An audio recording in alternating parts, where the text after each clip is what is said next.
Na juhu Slovenska vyrástol mega skleník. Rozprestiera sa na ploche 6 Zuzúš, je tak dlho ľudská. Paradajky, ktoré dorastú až do 12-metrovej výšky. Zaujímavé je, že najväčší skleník na Slovensku vykuruje teplá voda z podzemia. Momentálne je to príjemný 18 stupňov, vonku je minus 12 až 13, takže teraz to je veľmi pohodlná robota. Do najväčšieho skleníka na Slovensku píšťaňov vysádzali prvé paradajky, avšak v prostredí, ktoré skôr pripomína sterilnú atmosféru laboratórií. Zeminu túto si nenájdete. Matrac sa naplní živným roztokom, zapustí korene a jedna rastlina má koncom roka zhruba 12 metrov. Myslím, že to rastie lepšie. To napadne. Píšťa na skleníčka zakára skleníku zozbierajú za jediný rok.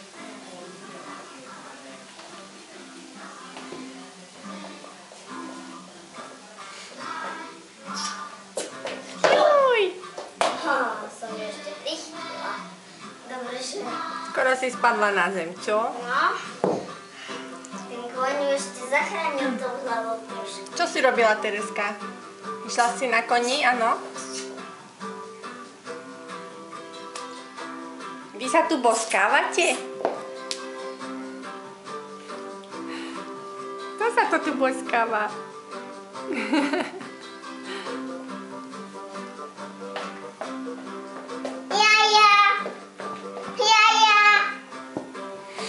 Čo má urobiť? Povedz, sadni si. Pozrite sa, kačky. Decka, a viete, aký je rozdiel medzi kačkou a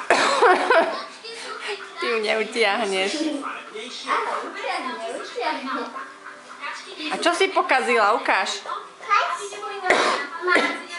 Čo si...